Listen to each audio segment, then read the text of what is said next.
Well, let us go back to the beginning of Luke. First, he starts with the events. Here, first of all, were events. These things that have been accomplished among us. Now, the word translated among really should be translated within. It's the same word that we read in the same book. In the 17th chapter, the kingdom of heaven is within you. So, these things have been accomplished within, not among, but within. But nevertheless, we start with the events.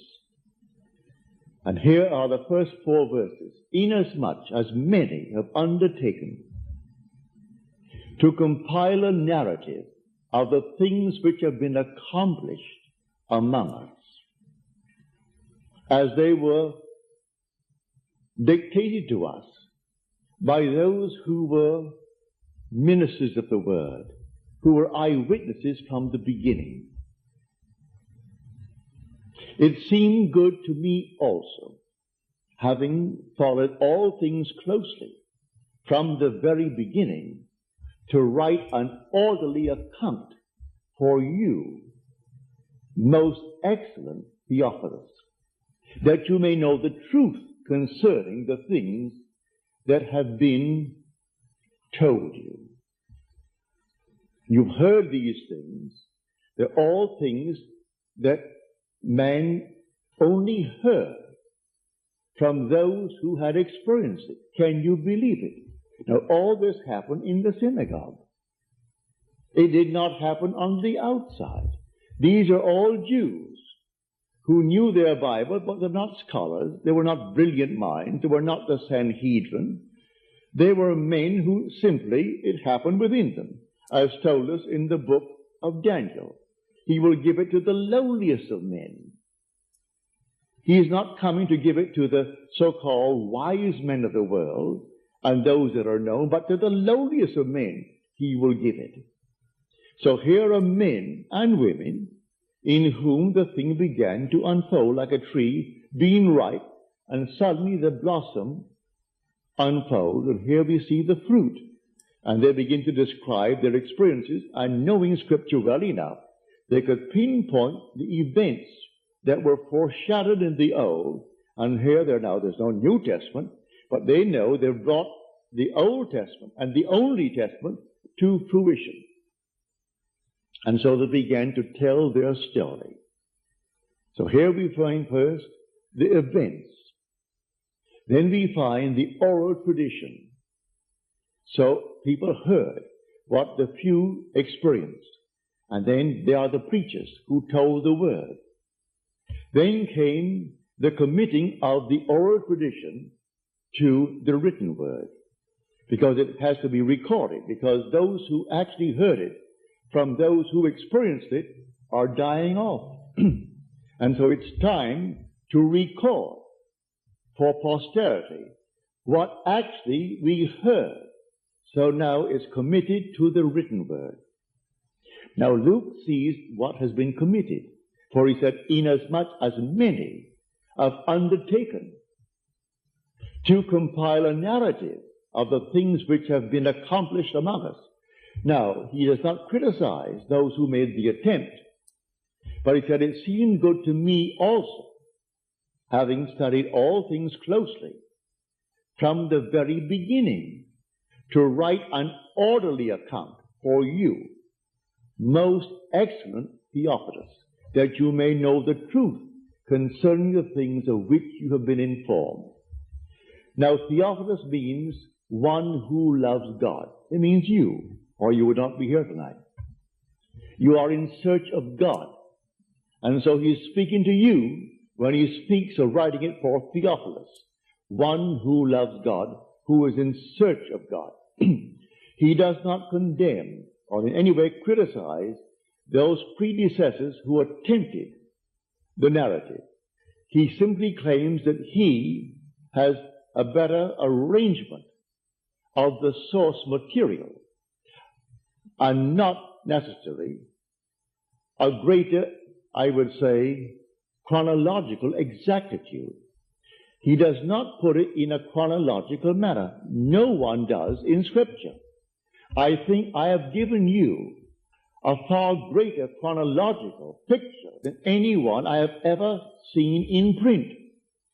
I have told you exactly how it happened to me and the spaces in between, from the moment of the awakening within me, which is resurrection, and the birth coming the same night, 139 days later, for the discovery of the Son who reveals me as Father, then 123 days after that, for the splitting of the curtain of the temple, and I am the temple, for my whole body was split.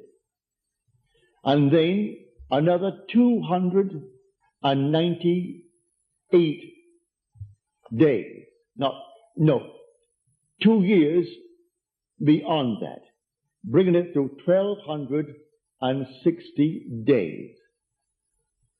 And here I've given you exactly one after the other chronologically. It's not really important, but I do feel that having been sent to do what I am doing and must do and will do, that it was important. For one night on my bed, I wondered, how long did it really take? I know what came first, what came second, and what came third, and I marked them all in my Bible. So I marked them all in the Bible and put the date down. And a voice said to me, count them up. So I got off of my bed, went to my living room, turned on the light, took my Bible, and took the days. And I went over and over and over. And each time it came out 1,260 days, which is the day numbered in the book of Daniel. If your name is written in the book of life, then what does it matter? It takes 1,260 days. Well, I went in and I looked at it. I took my calendar. I went through the entire thing. I could hardly believe I was seeing correctly. Went over the whole thing again. The next day, the same thing. And as often as I'd go over, it came out to 1,260 days. And I know that no one saw these mighty events of God in me, but I myself. So in Scripture, if you read it correctly, no one but the individual who experienced it. Now here is the earliest of the Gospels. The book is Mark. It's the baptism, and he is coming out. As it is said, he saw the heavens opened. Didn't say the crowd did. He saw the heavens open, and the Spirit descending upon him in bodily form as a dove. Yes, there is a voice. In my case, there was a voice. And the earliest rabbinical tradition has it that the voice of God is like the sound of the voice of the dove. It's called Bathqol, B-A-T-H-Q-O-L, the echo of the voice of God. And when it comes down and descends upon you and it smothers you with affection, and your whole body is completely filled with love, pardon me, no one but you and the voice, but the voice is now personified as a woman, the daughter of the voice of God. And she said to me, which is not recorded in Scripture, they, meaning the dove, avoid man, because man gives off an awful odor, a horrible, horrible odor, most offensive odor. But he loves you, and he penetrated that ring of offense to demonstrate his love for you. Well, now, the odor that I give off and you give off is not because we are carnivorous and eat meat, because the vegetarian stinks as much. They all do. It's not that. It is simply the thoughts we entertain. You and I entertain the most horrible thoughts in the course of a day. And man lives not by bread alone, but by every word that proceeds out of the mouth of God. And God is I am. So every idea that I entertain is proceeding out of me. And when I entertain these things, I am feeding upon them. And they give off the most offensive odor. And the dove, the symbol of the Holy Spirit, avoids man until that moment that is so compelling, he has to penetrate that ring of offense and come down upon that one and gives his seal of approval. So the story opens up with this statement in Luke. The Spirit of the Lord God is upon me. You read it in the early chapters of Luke.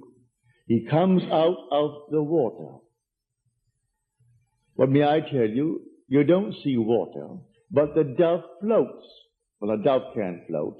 It's not given like a duck or any bird of that nature. It doesn't have a webbed foot. And yet when I looked at the dove, say 20 feet above me, it simply was stationary and a crystal clear atmosphere. As he said, the heavens opened. He saw the heavens open. And here is a dove floating, actually floating, because only if it floated could remain so stationary. And his eye on my eye, the most affectionate look, and then I raised my hand like Noah in the ark. And I raised it, and my index finger on the left hand went out automatically.